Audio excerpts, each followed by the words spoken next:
Welcome to Taylorville, the project that has taken me 2 years to complete. I've always wanted to build a city, but when building the city, I wanted to include as much detail as possible. So everything is built on the Mills system, so that way everything is sturdy, modularized, and also I can include the depth of brick-built roads, which also include the ability to add crosswalks, double lines, and even the railroad insignia on the road.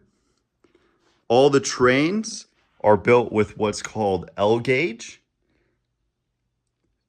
Now, there are a couple things I for sure wanted when building the city. The first thing was I needed to have at least 2 train lines going around. I tried very hard to make a tram, but I could not figure it out on this size of a layout. I needed a layout that was a little bit larger. Also, the other thing I really wanted was to include a little place to park trains with a train station. Now, any models that you see on here that are not official Lego sets, they are rebrickable models. That is a great website to find custom models. And that is what this train station is. I've got a platform waiting for people to be loaded. Now, let me take you to this section of the city. Another great part about the Mills is you can add layers. So I'm able to add a lower layer of the water with the little fisherman. All the trees take inspiration from the A-frame cabin. I love their designs. I love the ability to add different color leaves and the height that you're able to make them. We have railroad crossings, street signs, and street lights. Now, if we start in this corner, we have the zoo. Now, as before mentioned, this is a rebrickable model. It's awesome in including an aquarium. It includes an Arctic section with a polar bear and very detailed cave. Has the Africa section with a giraffe and elephant and lions. Has an exhibit for the monkeys right in the middle. And then over on this side, you have kind of your Asia section with a brick-built hippo and a tiger in the back. And that is the zoo. Right across from the zoo, we have the farm. The same designer that made the zoo designed the red barn and also the pool over in this back corner. All taken from rebrickable. We have the Vestas wind turbine. Also in the farm, we have a wheat field. We have a section for growing tomatoes, pumpkins, and carrots to feed all the inhabitants of the Lego City. Also, we in this back corner, we have animals, sheep, pigs, cows. We have chickens running throughout the farm, our farmer and his dog. Across from the farm, let's take a look down this street. We have the Batmobile chasing a Ferrari.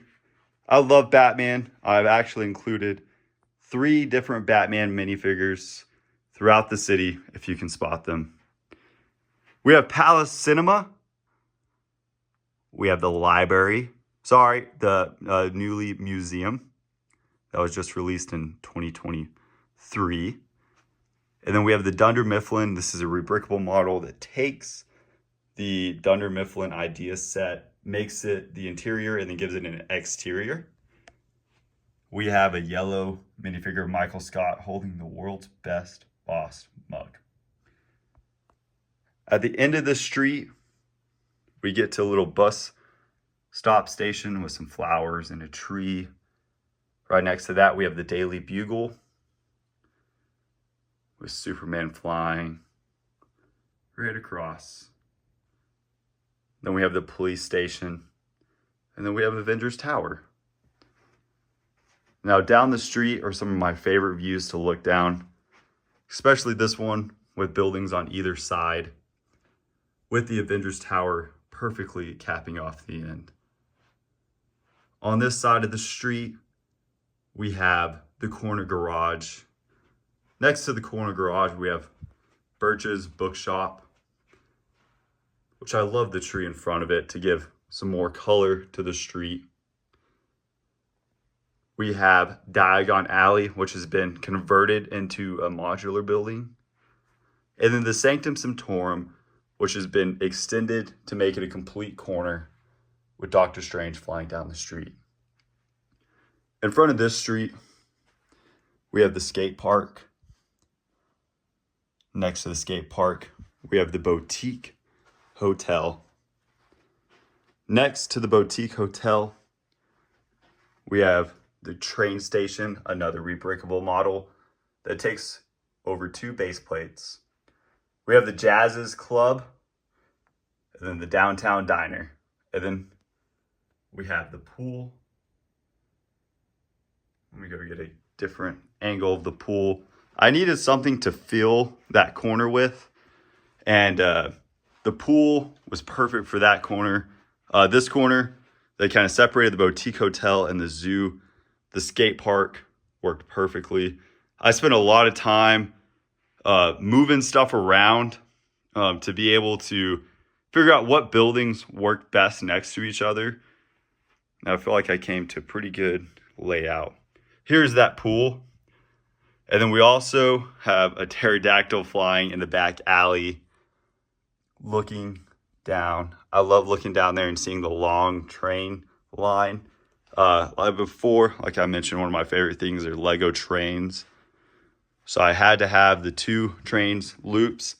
These are custom Tricks Bricks train tracks. Lego does not make a 2 to 3 conversion, but these are 3D printed train tracks from Tricks Bricks, a European company, that I'm able to make the transition from 2 to 3, and then with the switch track to 4 train tracks. If we go over to this section, I originally built this addition to the city to include the Lego roller coaster. I did not like the scale of the Lego roller coaster compared to the rest of the city.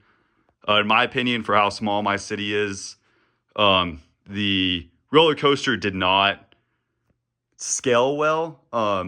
So I had this addition to the city. I didn't want to just take it down, and I really wanted a mountain, and I also wanted a great place to park a train. So that is kind of where this addition came. As you can see, there's empty spots in my shelf up there.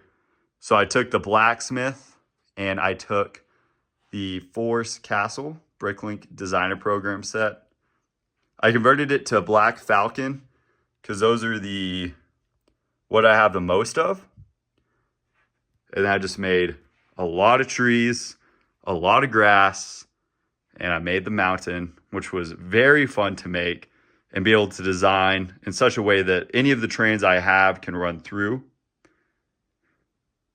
I also made a little jousting scene with the king and queen watching and a little stands for the peasants.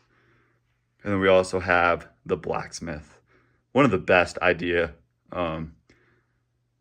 just Lego sets in general. And then we have a little training scene taking place here between 2 Black Falcon Knights. And this is Taylorville.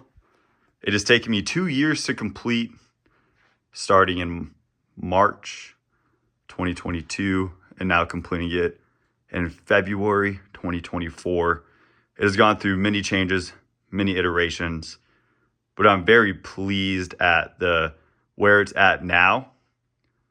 In the next city I design, I do want to add more elevation.